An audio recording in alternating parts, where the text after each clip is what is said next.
This is a conspiracy. That's what this is. One big damn conspiracy! And everyone's in on it! I know what's going on. Did IQs just drop sharply while I was away?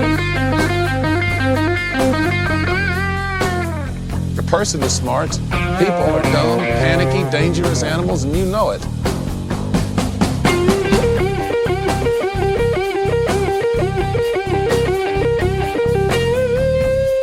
Did you see the memo about this? Just when I think you couldn't possibly be any dumber, you go and do something like this. Don't you see what this means? This is it! This is the beginning of everything! I've been waiting for this all my life! Welcome to episode 65 of your Missing the Point podcast, where we discuss the weird, the wonderful, and the downright bizarre aspects of life as we have conversations with people from all over the world. Well, here we are again with another fantastic Australian guest. Tonight I'm joined by a little Aussie anarchist, a woman out west, and a mum soon to be. Let us welcome Meaghan. Welcome, Meaghan. Thank you. Thank you very much for having me. Now, I do have to apologise to you just to start that I have started to come down with something, so this is an apology for you and the listeners. There may be times where I sneeze, maybe times where I blow my nose. I'll try and mute my own mic, but, you know, people get sick, but the show does have to go on. Some of my listeners would say that if they are of the viral group, that I've got the sniffles, and there are people who are of the antiviral group who would say I've been exposed to something in my environment. But either way, my nose is running, but we have to move on. Just apologies out there, Meaghan. Let's get it going. No worries at all. These things happen. It's never much fun being sick, regardless of the reason. Oh, it's Murphy's Law too. Like, we teed this show up last night. I was like, oh, beauty, here we go. Yeah. Got halfway through the school day and went, all these little germ-ridden children have given me something, and now I have a podcast tonight. This is just not a good combination. 30 little vectors running around in the classroom. Oh, yes. You've got a lot to look forward to. Every single possible thing that could possibly come home is going to come home to roost in your house because of that lovely little child on the way. It's true. It's true. Although we're looking at homeschooling, so... Well, fantastic. You might avoid a bit of it then, even have probably a better immune system because of it. But hey, who knows? Hopefully. Well, I wanted to get you on tonight because you're a bit of a different one in the Australian scene, and I wanted to have a chat to you about anarchism because this seems to be something that tends to be more uniquely American with the rebellious type of nature of American culture. Yes. But libertarianism as well, because for many Australians, this really does seem to be the flavour of the month at the moment. We've got our uniparty, which people have finally caught onto and recognise as just the same political group in different clothing. Yes. But it goes beyond that. For Australians, it seems that we always get a little bit later to the party. And I know that America exports its culture, and it's usually anywhere from 6 to 12 months. But it really does seem like libertarianism and anarchism really has kind of popped up on the Australian radar as of late, particularly with people who you'd consider to be conservatives. I think anarchism's always had that basis with the socialist left and, you know, fighting the man and the machine and all that. But many right-wing or conservative Australians are running around like it's the Tea Party of like the early 2010s in the United States, which just seems so bizarre. It's like I'm going through a time loop. It's like they've never heard this type of political discourse before, and it's bright and shiny. I definitely agree. It's so true, and it's amazing to watch in a lot of ways. It's like little kids discovering a new subject or something. not to sound terribly what's the word?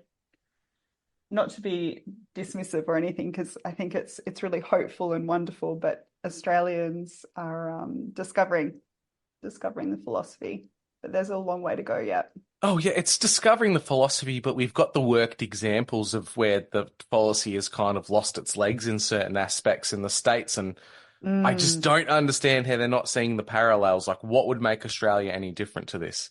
But anyway, I thought I'd get you on to talk about this because not only are you an Australian woman who's a full-blown anarchist in a lot of ways, which is great and refreshing, but you've also got this lived worldly experience where you've lived overseas, your husband's Finnish, so you're not your typical little Anglo-Australian yourself. So I thought it'd be great to have a conversation about this and what it means for Australia and what it can mean for society in general moving forward. But I thought it'd be great to start off with a little abridged version of who you are and how you came to come along the ideas of libertarianism and anarchism. Oh, that is a great question. Well, you've summed me up beautifully at the start. Maybe we can jump straight to how I came to be an anarchist. That story, people seem to find it kind of interesting. Yeah, beautiful. Let's get into it. Straight to where the rubber hits the road. I was living in Finland, and Finland, as you know, is social democracy. And I'd taken politics at university and studied gender politics, actually. And that woke me up to a lot of the pitfalls of socialism. I don't think it was Melbourne Uni's intention. I think they intended me to go on quite a different path. But I came out a staunch anti-feminist and then kind of put politics behind me, fell in love with my husband, decided to go to Finland, thought, oh my goodness, they're socialist. I have my misgivings, but shall go. And maybe, you don't know what you don't know. The statistics. Hang on for a minute. Are you telling me that you left Melbourne University with a degree in your hand and you weren't a short-haired, purple yelling person? Yes. I'm surprised. They let you leave and your hair wasn't short or purple. It wasn't short or purple. And I went straight into like white collar. I was basically white collar working in website stuff for years and years. And through lots of life adventures, a love of electronic music, had my husband and I find each other on Facebook and get talking. And he said, well, maybe you should come to Finland. And I had just donated all my winter clothes because I had it in my head that I wanted to go to California. Thank the good Lord above that I didn't go to California, and ended up going to Finland after having told my husband, I'd date you if you didn't live in the North Pole. And he said, I don't live in the North Pole. The Arctic Circle is X however many kilometers from Helsinki. Points out the window and it's like 20 meters out from his house. Yes, exactly. Exactly right. And like his parents live even closer to the Arctic Circle. So I ended up going to Finland and telling my parents I was going for 3 months. My husband and I had talked about that maybe this was the big one and maybe like we was meant to be together. And so 2 weeks after, I know this is like really, I've wandered off into the forest, but I promise we'll come back to the path. 2 weeks later, we were engaged, and after 3 months, we were married, and so began a real adventure living under social democracy. And so not only did you dodge a second purple-haired bullet by not going to California, you met a man online, flew to a foreign country, and then were engaged within the space of 2 weeks? Yes, my parents were pretty shocked, as you can imagine. Can you imagine your child calling you and saying, oh, how's things going with your friend? Yeah, we're engaged. So clearly his profile picture matched who he was, and it wasn't a complete disappointment. Yes, thank God he hadn't catfished me.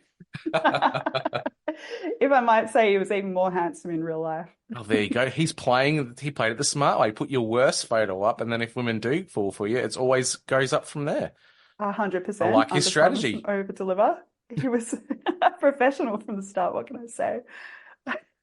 Incidentally, my mum said to me, I know I'm really wandering off into the forest, but I promise I'll come back to the path. My mum goes to me at one point, what if he's an axe murderer? I said, well, that probably won't bother me because I'll be sands ahead. And she goes, oh my God, that's not. And I had a friend living in like Eastern Europe. I go, I can go to Eastern Europe. And she goes, that's not a plan B. That is not a plan B. That's where you would get axe murdered. Hasn't she seen Hostel?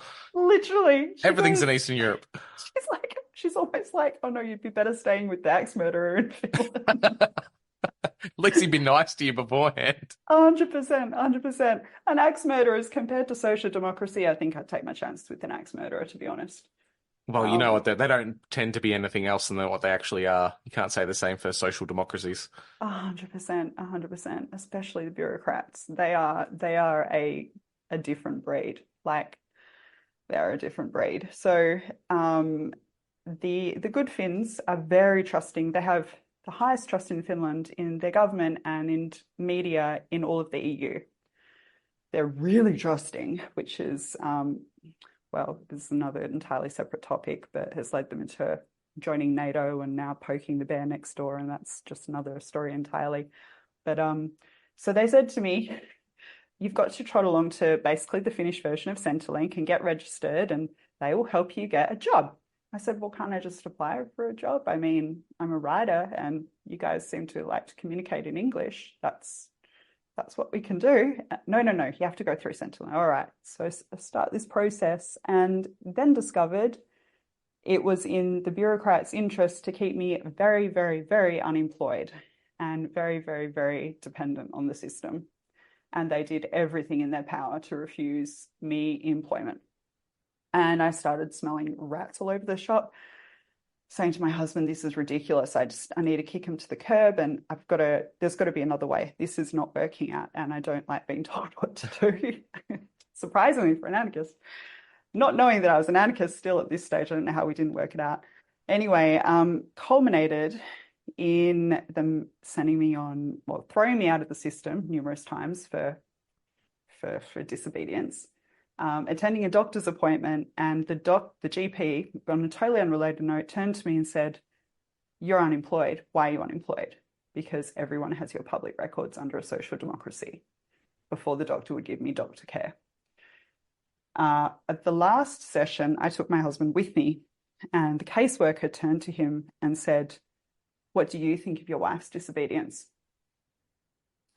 And then my husband was a bit sidestruck by this, and she hit the ball. So he was obviously we were in a really bad financial position as well, which is why he was saying, just obey the orders and we'll just figure it out. Me being a stubborn so-and-so had quite enough of it after 3 or so years. And she said to him, she basically twisted his arm and had him agree that I would apply and attend yet another useless regiment course. And at that point, I felt very sold up the river and betrayed, and called him a Judas, I think, straight for a week, and said, I hope you enjoy your 30 pieces of silver. That was a real test of marriage. You go to some dark places in marriage, but that was a particularly dark area. And they consequently, because I refused to play their game any longer, they consequently threw me out of the system. And at that point, I said, this is about time that I learn about the opposite of social democracy, which is libertarianism, which led me to learning about Austrian economics and led me to anarchism.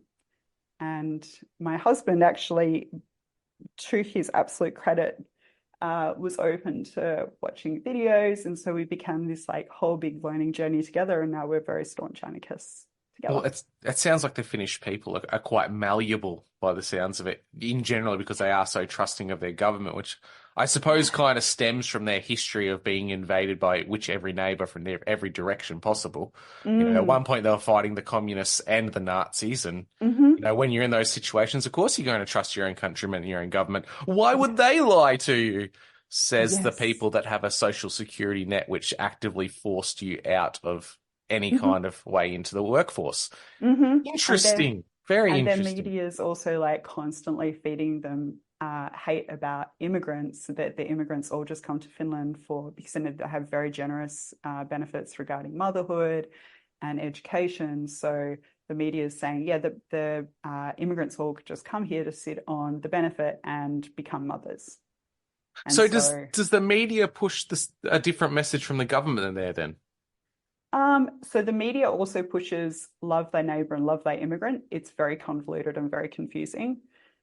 So this leads to a lot of confusion, particularly when your family in-laws are all Finnish and they can't really make out head nor tail of why you can't get yourself employed. And nobody tells the Finns that for an immigrant in Finland, it takes the standard 8 years for an immigrant to find their first decent job. That is wild. Now, I'm going to ask a question that could be a little bit spicy for some people.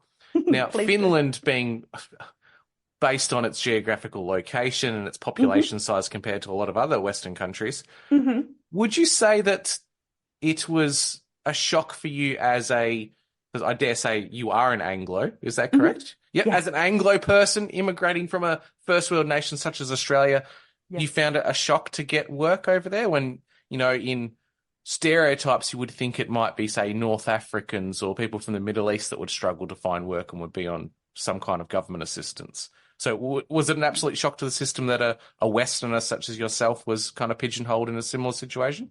Yes, especially since when I'd been making my decision about whether to go to Finland, everything coming out from Finland was, particularly if you've got English, we've got work for you. And we welcome people with open arms, and I was given my immigrant. So here, getting a visa is like a years long process. In Finland, I walked in and got it on one day. They were like, you can work in English and you've got the skills that we want, and you're of baby making age, like we want you here, kind of thing. And then the truth started coming through. So what's the perception of the Finnish people in general, like generalized people here, not everyone, of course, not all Finns, hashtag not all Finns. What is the perception of non-Finnish Western Europeans in the country as immigrants? Is it favoured more highly than, say, people with other demographics, or is it just a similar idea of you aren't a Finn, why are you here, not working top of a deal? Yeah, it's half a step above. They're because of their history, they're very distrusting of, and because there's only 5 million of them, they have this unique language, they have a very unique culture, they're very bound to each other and they have this real understanding with each other, a very tight-knit community, and they're incredibly stoic, amazingly stoic. Like, Finland is wonderful in spite of its social democracy. But outsiders, because of their history, well, there's deep scars there. And it doesn't help that I'm Anglo, but I look Russian. So that caused a lot of problems as well. And also the drawly Australian accent was confused for Russian, because they think, why would an Australian move to like a miserably cold country? I don't know, because I don't know, love and stuff, I guess. Adventure. Like, why does anyone travel anywhere in this world? But yeah, they couldn't really, they thought I was Russian, which is even worse. I mean, that's even worse. And they don't really like the Swedes, but a lot of them carry very deep generational trauma for Russians. It doesn't help that I look Russian. It sounds a lot like what I've read into the Finnish people and Finnish geopolitics in general. It's just almost everyone's out to get me type of a thought about people, which, historically makes sense, because they're not quite Slavic, they're not quite Nordic. There's something unique that's kind of transgressed time and stayed the same forever, and for whatever reason hasn't changed, which is a unique, fantastic thing about the Finns. It's one of the oldest languages on the planet that we still can't quite grasp how it connects to the rest of the root languages in Europe. Yes. But that being said, before we get into the meat and potatoes of anarchism and how that kind of really took off, I'm just interested in this whole idea about Finland right now.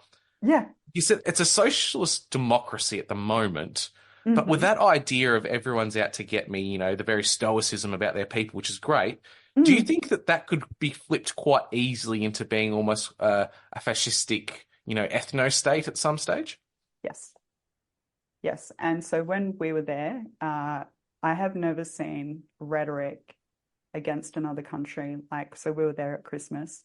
The anti-Russian rhetoric was off the charts.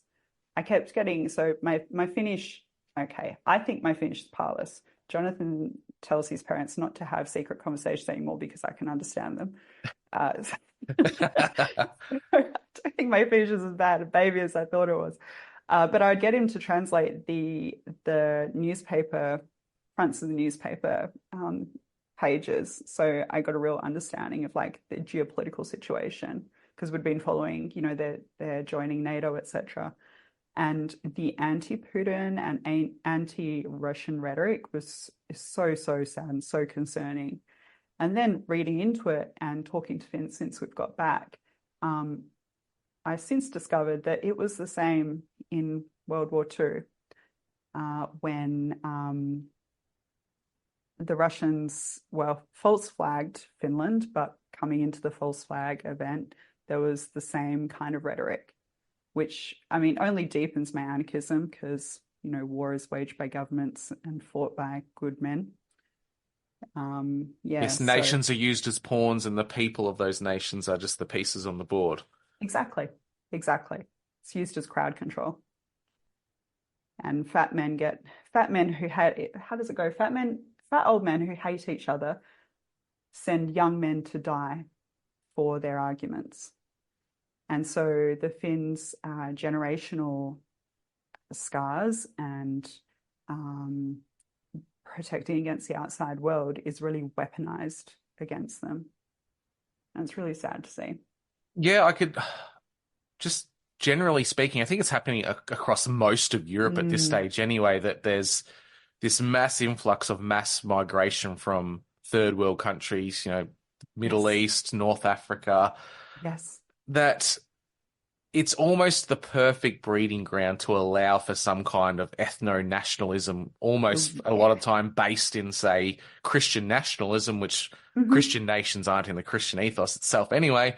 It's a perfect breeding ground for this to occur. And history doesn't necessarily repeat, but it rhymes. And the only rhyme we're missing now is some person within Europe or one of these countries to spring up that's very charismatic, very based, very family first, says and does all the right things. And then, all of a sudden the masses are kind of whipped up into hysteria of putting people on boxcars.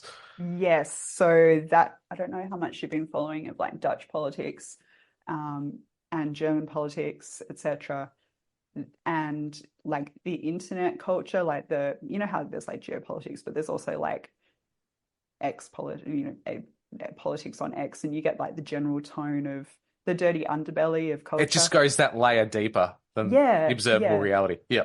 And you get like a real sense of it. Like, we were joking at the start of this year that like, oh, come on, National Socialism, there's not really that many people that are really into, Nazi rhetoric, etc.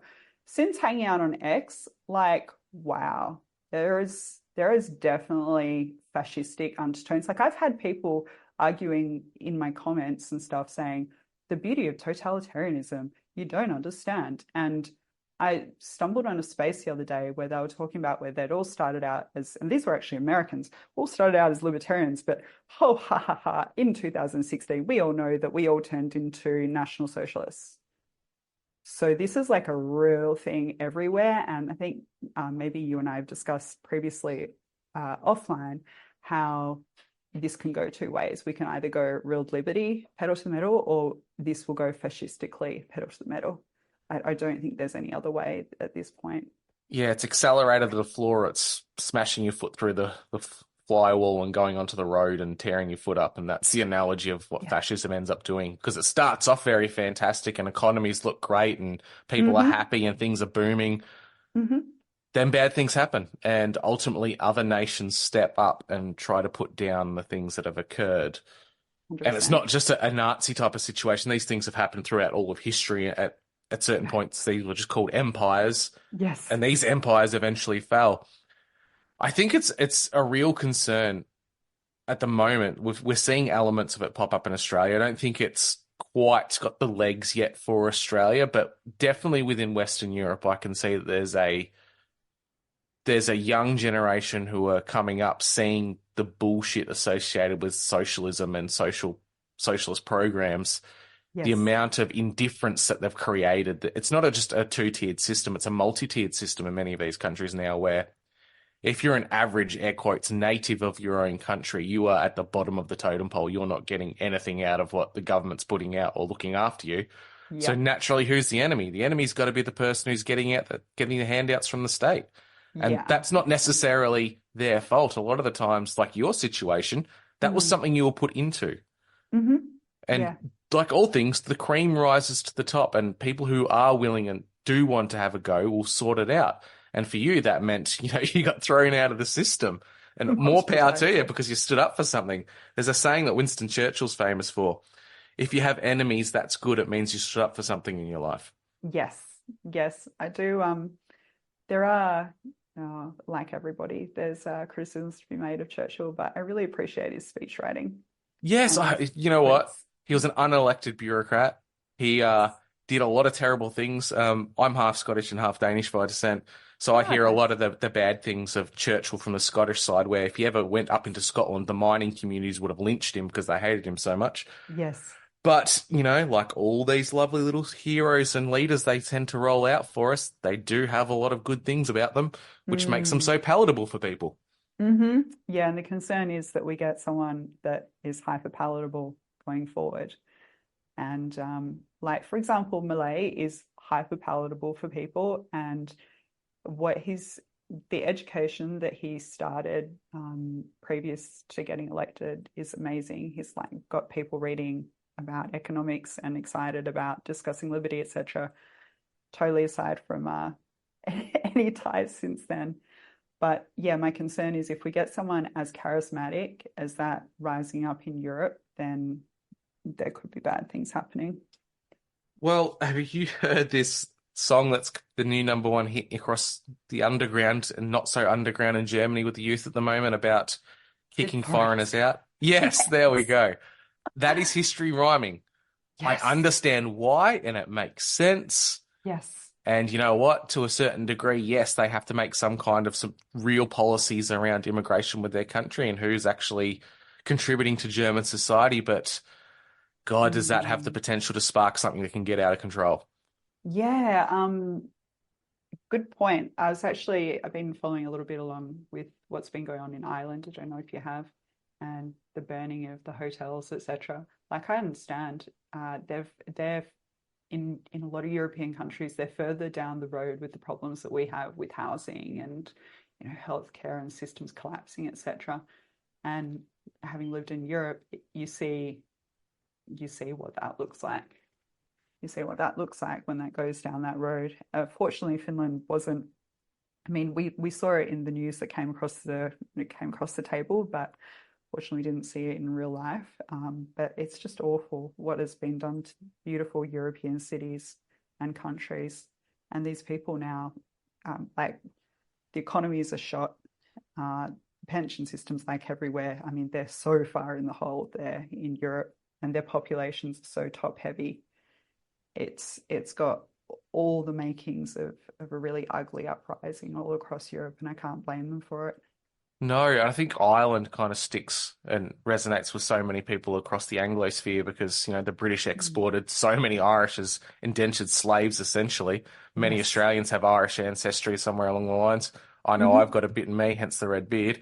But Ireland is just so relatable. We've got so much in common with their culture, the ways in which they live, they perceive life, the joy around the way they see things. It's a unique kind of perspective. Australians are very Anglo-Celtic in our origins, so we relate to them, and to see that happening to essentially, you could call it our mother or our grandmother, it's quite sad. And it is. For a country that like no longer than 20 or 30 years ago had brute strength and standing will against an imperial power in the IRA, the boys in balaclavas, they were average citizens fighting against one of the largest militaries the world had ever known. And they did it for decades on end. And They now did all of a tirelessly. sudden, and now they're almost a kneecapped, brutalized people through socialism that they've become so weak, and they've allowed this to happen. Yes. The big concern is that fire in their belly will resonate again. And I think we're seeing that in real time. Oh, yeah. That a lot of these young guys and girls who grew up with family members who are legitimate IRA will start asking questions. How did you do it against the British, and how do we do it against our own government? Yes. Yeah, and I think there's been a real, I'm the same. I've got Irish and a lot of Irish and Scottish, a bit of English as well. And reading history is so fascinating. And there's so much, Scottish and Irish fought really hard against the English and did so gladly with glee for centuries. And I don't know if you've seen the series, I've been lapping it up, Outlander. Yes. It's so good.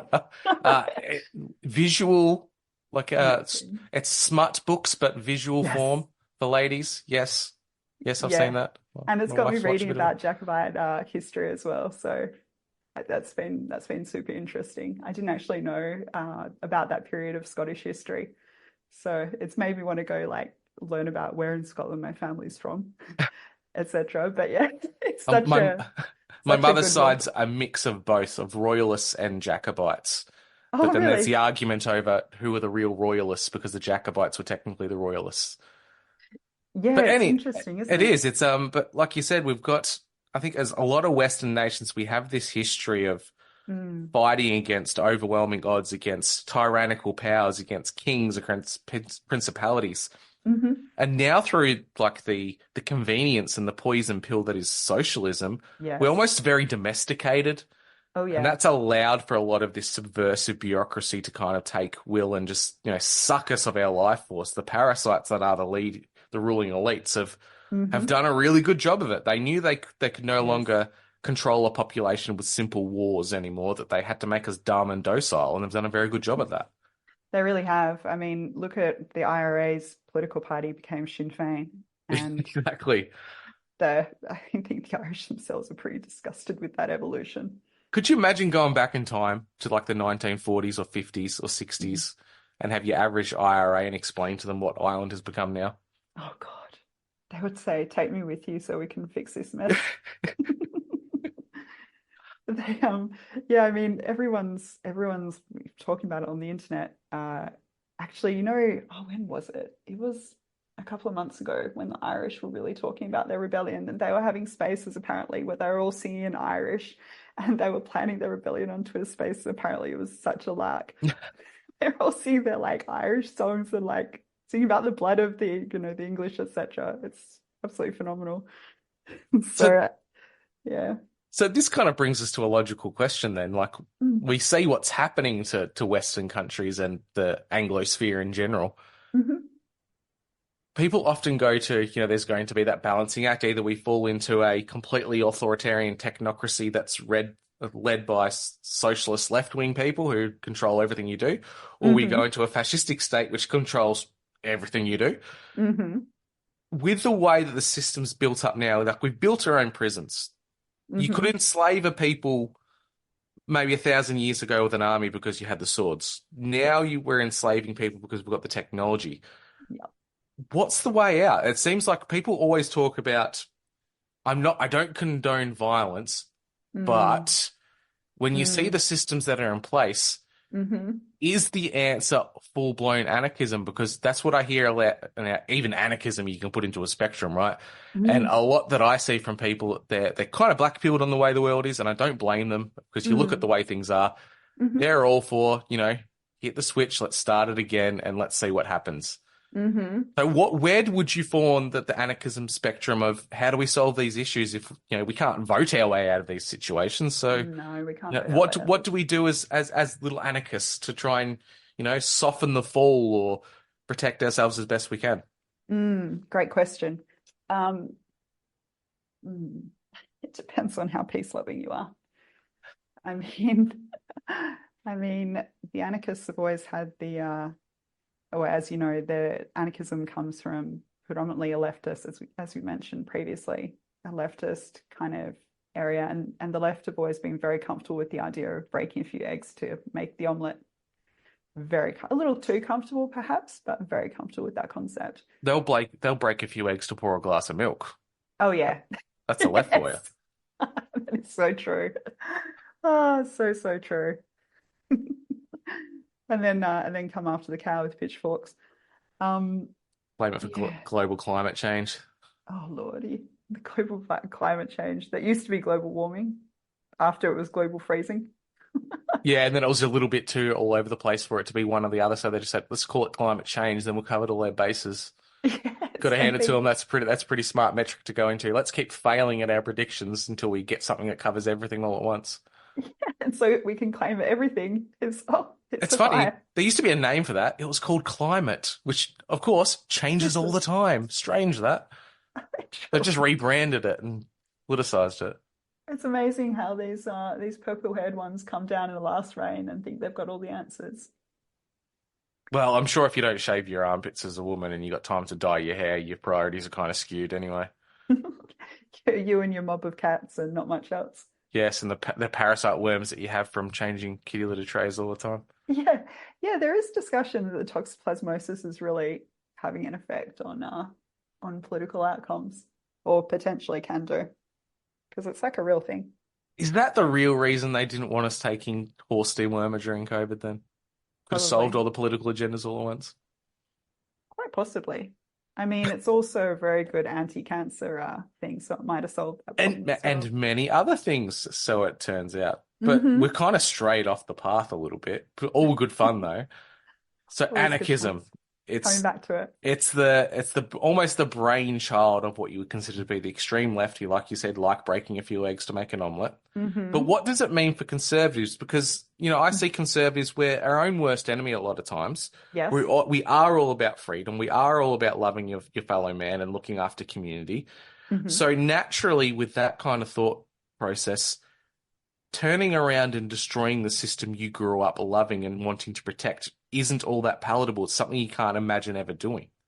It's true, because conservatives by instinct want to conserve.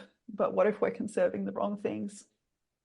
And what if we've got too docile, and we're hiding behind conservatism? But what if we're conserving a corpse? I mean, what do they say about in the States? They say,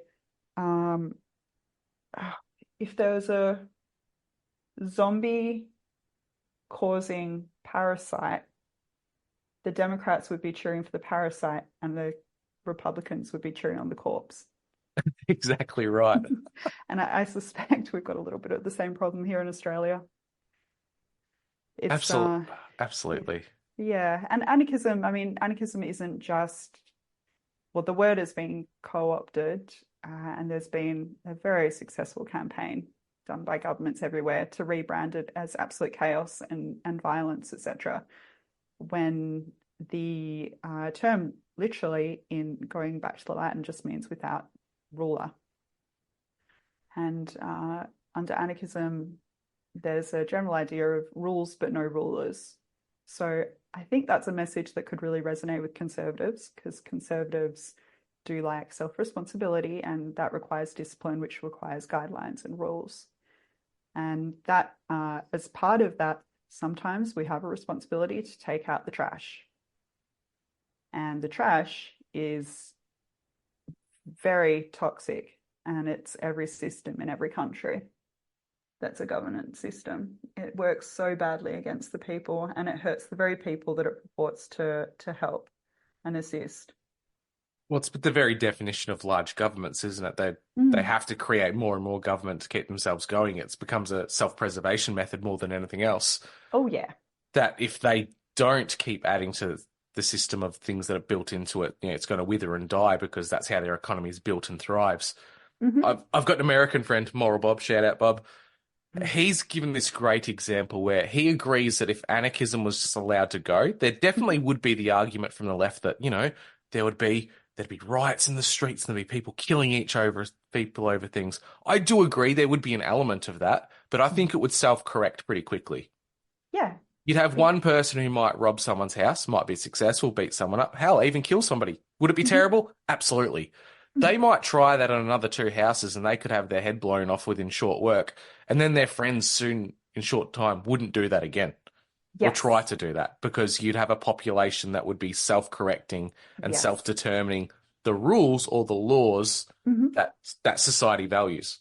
Yeah, that would be a return to natural law. And the natural law is more in keeping with something more moral. I mean, for example, right now, someone robs a house. Okay, they're taken by the cops, they're questioned, they're let go. How many times before they actually get put in prison? And we're all completely defenseless. So we have no means of protecting family and protecting property, which is an abomination against property rights. And so returning to natural law, that would be predicated upon property rights, including bodily property rights. And so, for example, going to school, etc., there wouldn't be a government enforcing mandatory vaccination on people to attend education, etc., for example. Oh, I know that all too well. Yeah, it's not right. It's very, very wrong. And I think, and I've been having conversations, like I speak more and more with my parents than I ever have about geopolitics and theology and just culture, the world in general, the older I get. Yes. And it's, things are bad when the boomers start noticing how bad things are. Yes. My dad never in his life would have thought that we'd be in the situation we are now. And he pointed something out to me that police are getting more money than they ever have. There's more police on the streets than there's ever been. Yet crime seems to be going through the roof. And the answer to home invasions is to put out those those road traffic signs that has a little flash up message that says, lock your cars in your house. Don't give thieves an easy job. That's their answer. It's not extra patrols. It's not allowing people something as little as, say, I don't know, telescopic batons and pepper spray. Yeah. It's put out signs. Don't forget to lock your car. Yes. It's ridiculous. And people accept being treated like cattle. People accept being treated like we're like mere livestock. For example, the pepper spray thing is such a great point. We have pepper spray. We're allowed to buy it over here in Western Australia. You don't see an epidemic of pepper spray violence over in Western Australia at all. Or criminals using it to commit crimes. Exactly. When I was younger, I had a weird guy knock on the door and scare the life out of me. So I went straight down to the army surplus and I bought myself a pepper spray and thought no more about it. It was really so easy. And I didn't think at the time that, if I can get it, then all the criminals can. Like, pepper spray is not a pleasant thing to be in the presence of. I don't think if a criminal's going to get a pepper spray, they may as well go get a gun. Exactly. And I think a lot of American listeners seem to think that Australia has no firearms whatsoever. We still do have firearms, greatly reduced to what we had, but we've never had the right to self-defense with firearms in our country anyway. And our country's kind of all over the place. We've got a lot less states than you, but each state kind of governed itself somewhat independently. That's why we're a federation as part of our Commonwealth. Like you've got in WA, you've got pepper spray available. We do not in Victoria. In Victoria, you can't even access, the high-pitched air whistles, panic alarms. You can't have those in Victoria because it's too dangerous. It could hurt someone's ears. Oh my God. It's equivalent to you can't have a rape whistle in case you're going to get raped because the whistle could hurt the rapist's ears. Yes, this strays into such interesting conversations on X, where particularly after the recent spate of knife violence, you might have seen I was talking about how women need to be able to protect themselves and their babies. And I had men say to me why women should not have guns in the face of, I said, well, what about rapists? Oh, just grab the nearest thing. I said, what, pick up a piece of pavement? Like, you shouldn't have to improvise a weapon to defend yourself. 100%. 100%. It is so wrong. So I've got Australian boomers and older exes mansplaining me. And I'm not even a feminist, obviously. But I'm just gents, how far from the path have we strayed? And they say, but this is also where the conservatives start to fall down, or it's a man's honor. Okay, so do I need a chaperone to go everywhere? Can I not be trusted to defend myself? This is where they fall into the Freudian slip of, well, why don't we just teach all women self-defense? And then if all women know self-defense, they can protect themselves. Well, you just gave the argument for firearms, my friend. 100%. And in hand-to-hand combat, a woman does not have a chance against even half a size man because upper body strength is farly disproportionate in women compared to men. Massively. And muscle fiber recruitment, bone density, lung, the amount of air in lungs, the amount of blood being able to be pumped by the heart. And what are we supposed to do? Just be sitting ducks with our babies? It's so wrong. I can't believe we've strayed this far off a humane path in Australia. I want to throw something by you since you're a little anarchist person and you see things in a unique way, which I love. That's why I tend to chat with you so often. We've got this spate of knife attacks in Australia recently, and I call it a spate very loosely because we've had the same level of knife crime. It's just never been spoken about or put on the nightly news. We had a couple of big ones where a man killed quite a few people in a shopping centre or a mall. And then we had the live streaming of a stabbing of Maria Manuel, which is an Assyrian bishop. These took the media by storm, and now all you see is talk about kids being caught with knives, this and that. But no one's bothered to ask, why do these young people have the need that they have to have a knife on them? What's the psychology behind it? Are they simply youth crime? Are they deliberately going out with their knife to cause trouble? Or are they generally scared for their own safety? And is that why they're going to a knife? These are the conversations that don't want to be held. Now, this is where I'm going to come around to a little bit of conspiracy theory with you. The UK, Rishi Sunak recently announced that if he's put back into government, he'll have national service for all 18-year-olds in Britain. So you have to have your 12 months national service. Yes. Now, generally, this type of thing only comes in on the premises of wartime. Yes. And mass conscription. Now, I was talking about this a good 6 months or more ago with Red Pill on X, and I gave the prediction that we're going to see an uptick in nationalism across the Western world. We will then see a rise in crimes, knife crimes particularly. We've already seen it in the UK for many decades, but it's going to uptick. Yep. We'll see youth crime on the streets. What are we having in Queensland, Western Australia, a lot of regional areas right now? Youth crime, always been spoken about. And then out of nowhere, we're going to have national conscription start again, and it's going to be used for two reasons. One, to stock the battlefields with meat for the meat grinder. Yep. And two, it's going to solve a lot of solutions for so-called conservatives who are thinking, oh, these kids need to be put in their place. They're so disrespectful. They're running around with knives. You know what? A few months in the army will teach them something. Yes. And it's playing out in real time now. Yes. Yeah, I think your diagnosis is 100% correct. And there's American troops training the Philippines for war with China already. So it's and the amount of boomers I've had, like, it's funny, as an anarchist, I'm actually a dove. I hate the idea of war, and I hate the idea of sending good men off to war. It's just so wrong. If we're fighting the elites and we're just storming mansions and, you know, that's different. and getting rid of, a la the French style, getting rid of prominent people who have actually done this to us, that'd be something different. But and this is where there's elements within the ethno-nationalist states that make sense, and that's why it draws people in. We don't need any more brother wars. No. We saw that during World War I, World War II, the 1700s, all the way throughout European history. We've been fighting ourselves when we're not the people that we should be fighting. We should be fighting the powers that be that are manipulating us to do so. Yes. This is where socialism is very seductive as well. It's no more wars. Love each other. Yeah. We can be all accepting and all encompassing. Yeah, and we're for the working man everywhere. And I mean, fascism is, is progeny of communism. Something the fascists don't really like to admit, but they're definitely, and the wars that are being waged under both leave every empirical war in the dust.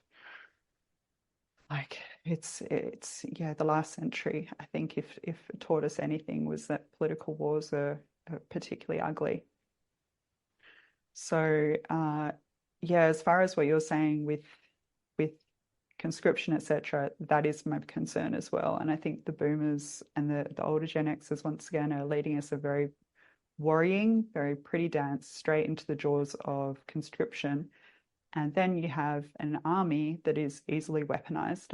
And once again, going back to Finland, the boys do military service, which is why NATO was rubbing their hands with glee, because they're one of the best trained armies in Europe.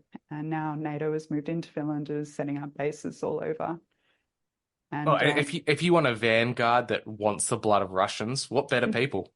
Yeah, 100%. Finnish shock troops just storming the Russian fronts. Yep. So having seen that, like, going on now, it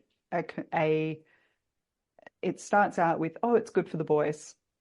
Then it becomes, oh, you have a really well prepared army. And your military is really well stocked.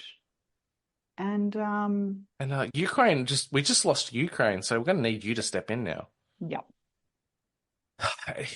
Talking about the boomers leading us astray, I think the boomers, they really do buy up, especially conservative boomers. Yes. They buy up this idea and the messaging of youth crime and solving all the woes get all the useless people who refuse to work, put them in the army so they do something. They Yeah. buy that up, but those are only the first few waves of people that will be dying in a ditch somewhere in a foreign land. Who do they come for next? They come for your Everyone. grandson. They come for your children. Mm-hmm.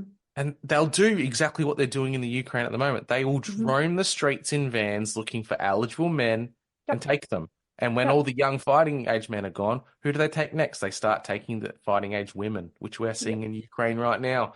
Yes, and pregnant women and people without limbs and people without eyes and people with kidneys that don't function and people with Down syndrome, etc. They're just mowing through people, and this is what will happen if we allow it.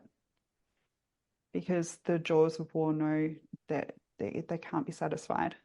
There's no amount of blood that can satiate the god of war. Not at all. I was mentioning this in a space quite recently. You look at the etymology of the word soldier, Sol Invictus, the sun god, and Dier, those who die.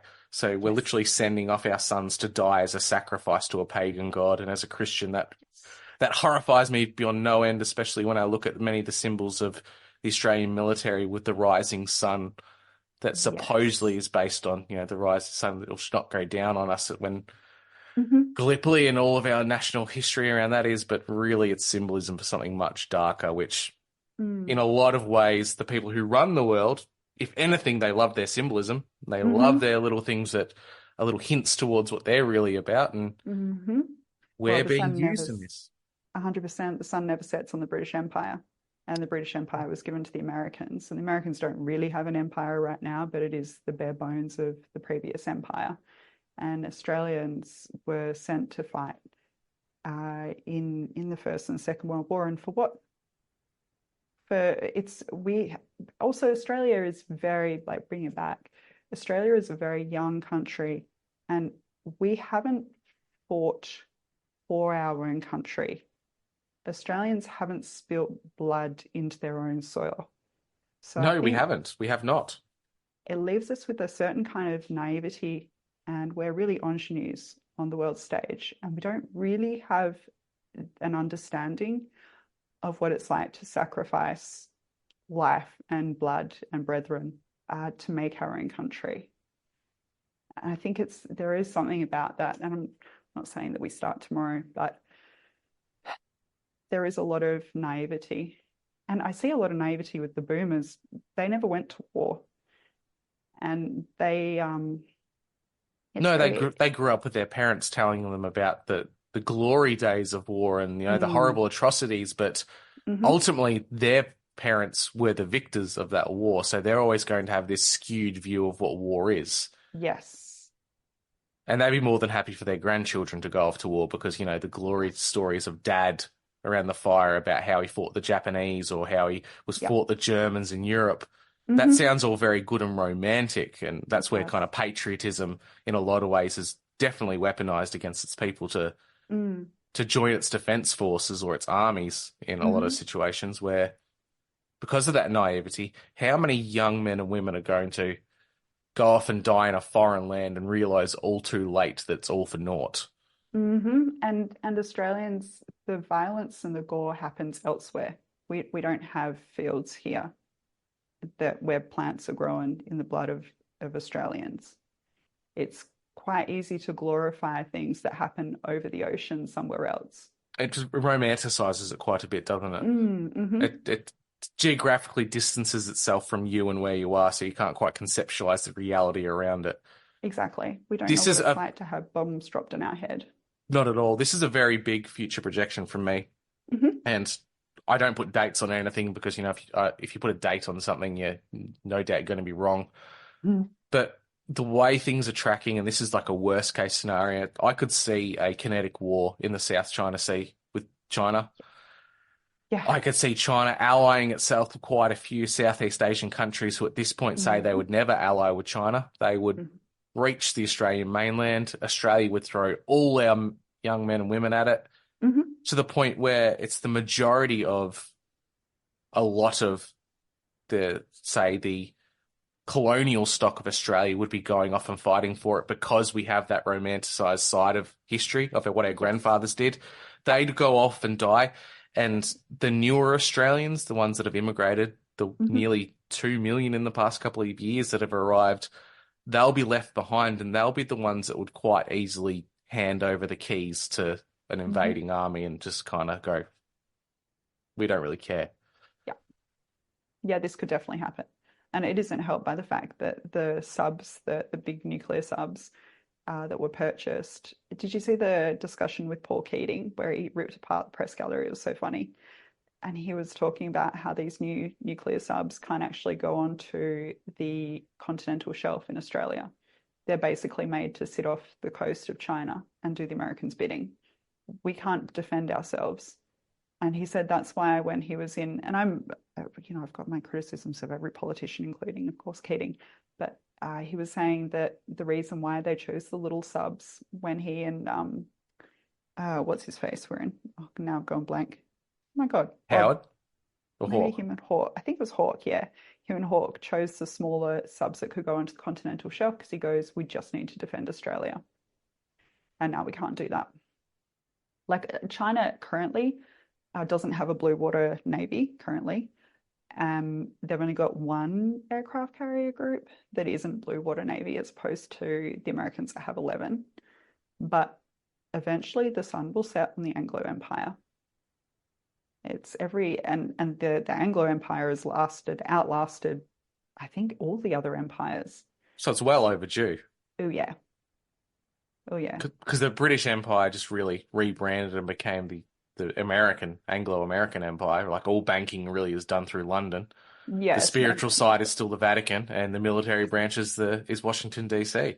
100%. There was like a deal made, as you would know, after the Second World War. The Yanks came and saved Britain, and the keys were given to Washington. And so now we're living under the corpse of a behemoth. You know, in June, is it June with the really fat guy? Was his Baron Harkonnen? I always think of an aging, except we've got empire. Biden and he's sniffing you really weirdly and creepily. Oh, he is so creepy and so stupid. He's so creepy and so stupid. Oh, God. It's the American politics over the last week, and I don't know if you've seen what's been going on with the Libertarian Party, but what an embarrassment. The whole situation is just terribly embarrassing for politics all over the world. No, I think this is where the wheels are starting to fall off for these monarchies, principalities, and governments around the world. That if you look back through history, you see pictures of kings, of presidents, of prime ministers. They were larger than life people. They had this presence about them. They were often quite attractive people. You look at royals now; they've got sausage fingers and they look 20 times inbred. And you look at presidents over in foreign lands like America, and they're barely coherent, shitting themselves, sniffing little kids. Yes. We don't have the best people to look up to. That was the idea behind the leaders of the past. It was almost like the deified demigod ruling a country, and that's what you'd look up to. Now we've got people that you'd be quite concerned about sitting on the bus with. Yes, 100%. Although I do wonder if it's just that we didn't know what was leading us previously. Now that we have so much availability of information, obey your king or obey your president because, you know, he's really great, doesn't really wash when you've got these videos coming out every day of how they're like, it's not even like they're normal people. It's like no, the mud's been lifted from our eyes quite a bit, but I think it's a bit of a mixed bag. I think they've definitely dropped the ball and they've become lazy with it all because it seems like we're that dumb, that docile, that domesticated. They don't have to work as hard anymore. 100%. 100%. Because people are... So, you know, when animals get domesticated, their brains shrink. And when humans started agriculture, our brains shrank. And like remarkably, you can see with the cranium size, we domesticated ourselves. And we just continued to domesticate ourselves, and it's kind of sad. You're speaking one of my most favourite theories, self-domestication. Or self-domestication. There was a ruling class that made us start to grow wheat and whatnot, and I think they knew why. Wheat is the original bioweapon. It really is. You look at what it did to the original Cro-Magnon man. They were bigger than us, stronger than us, bone density was better, cranial capacity was larger. They were like the demigods that you hear about in Greek myths. Oh, yeah. And now we've gone from the equivalent of a wolf into a domesticated, say, Labrador. Yes. Still has elements, still has sharp teeth, can bite you, can run, can be used to hunt, not very effectively, but is a shadow of its former self. Now, my worry is if we go down the route of the socialism, loving, caring, nurturing, convenience type of thing, we're going to be pugs in 100 years' time. Oh yeah, like Wally. Yeah, it'll be like, oh yeah, or floating chairs. But how deformed are people going to look if we keep eating the seed oils and the grain-based foods? Oh yeah. Oh yeah, 100%. Now you're speaking my language as well. 100%. Like, it's a meme. You look at the Giga Chad with the strong jawline and a large body mass compared to a soy boy who has no chin. Soy is so bad for us It's too. so real. It's so real. So real. It is so real. It's so real. And part of, like, I saw this graph the other day, and you know how everyone says, oh, the obesity things, the sugar being brought in. It's not sugar. Sugar was brought in like after the obesity epidemic started kicking off. And the seed oils thing is something really serious. It's really something very serious, and people just aren't aware of it. And microplastics, and I mean, It's in human testicles now. They've proven microplastics are in testicles. Yep. Someone has to pay for my testicles having microplastics in it. I don't know who it is, but they have to pay. Everybody, everywhere. Because it's everything in our environment is complicit. I mean, how do you escape it? And once it's in the body, oh gosh, how do we? They've tried filtering out. You can't filter it. It's that small. And they've even found it in aquifers that go down. You can tap water that's like 20,000 years old or older even. And there's microplastics all the way down there. Oh, Lord. It's so concerning. It's so concerning. And then you think, like, if it's getting into there, of course it's crossing blood-brain barrier. Oh, absolutely it is. So then is that what's domesticating us? Yes, well, it could be many things in many different forms. And it's like a horrible jigsaw puzzle where all of them connect together and create this perfect docile race of people that will sit in their pods and eat the bugs. Yeah, like good little livestock. Because they're essentially farming us for, I mean, for what purpose? I don't know. Because they've got money printers. It's not like they, like there's deep economic arguments about, well, we still need to, the MMT, the modern monetary theory people say, oh, we can just print money into existence, don't even have to worry about earning it.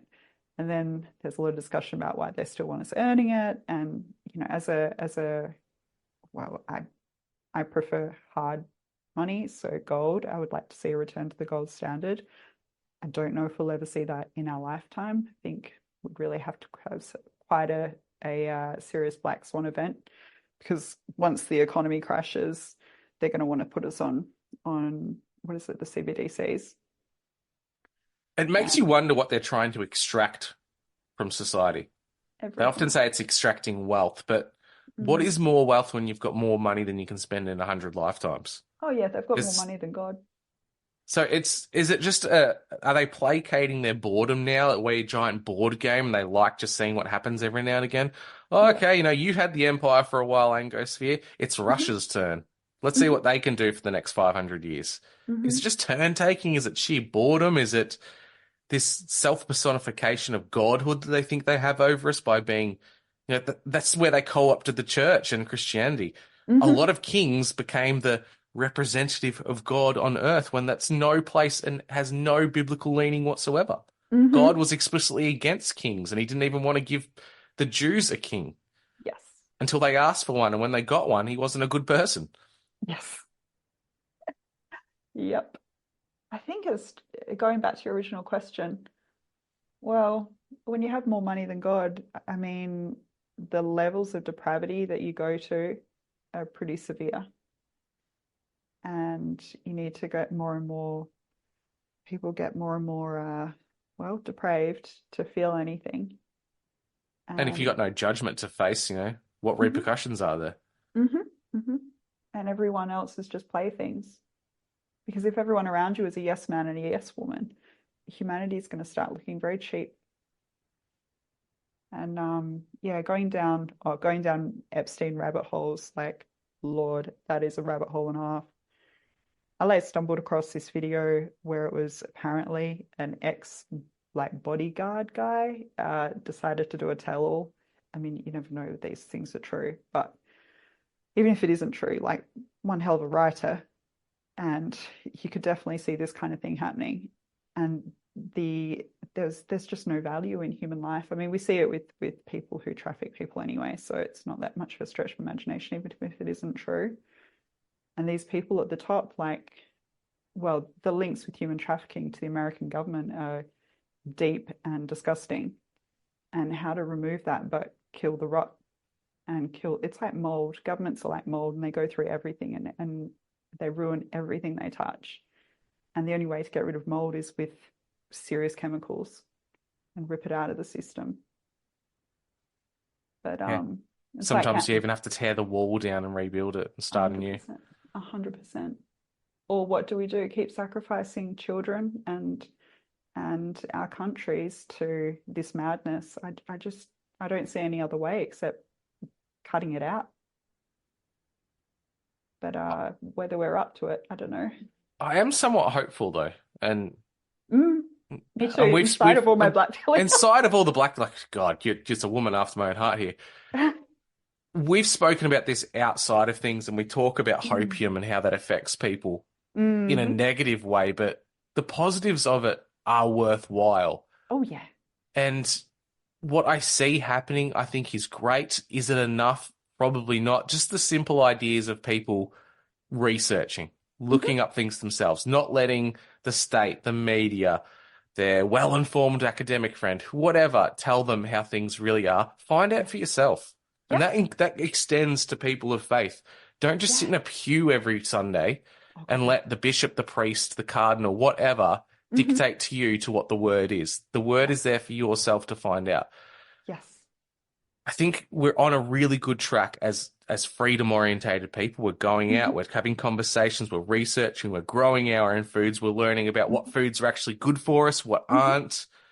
We're delving into ideas and ways of life that humanity really hasn't had this opportunity to do before.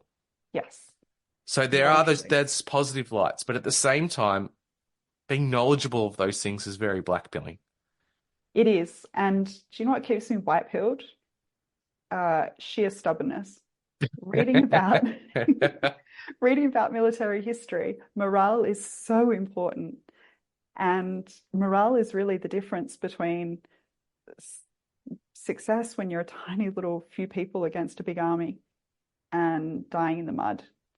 And if they're going to take me, then they're going to take me with my head held high, and I'll be standing on my feet.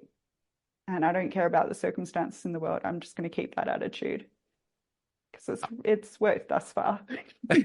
I think for Australians that rings true, and this is where you do tap into the positives of our romanticism and patriotism. Australia on the world stage in the theatre of war, we've always been a small underdog. Yes. That punches well above its weight. Even today, our military is our military is a microcosm compared to others in the world, but we are constantly called upon by the Americans or the British to do the hard jobs they can't possibly do. Yes, Desert Fox, what was his name? The German? Oh my gosh, his name eludes me. During the Second World War, he said if he had to take hell, he would get the Australians to take it and the Kiwis to hold it. And he faced off against us in Tobruk, I think. Tobruk, yes. Yeah. So, and we really revel in that position. I think we need to remember that. Yes, we've got this. It's built into our DNA. It's built into our culture that we can face overwhelming odds and not back down. We have to have that stubbornness. We've grown up as a nation as either the convicts or the jailers. So we're very good at following orders or giving orders, but we also need to remember the stubbornness that put us in shackles. Yes. 100%. Because ultimately it's that bite, that vigor that's going to save us in any kind of situation in the future.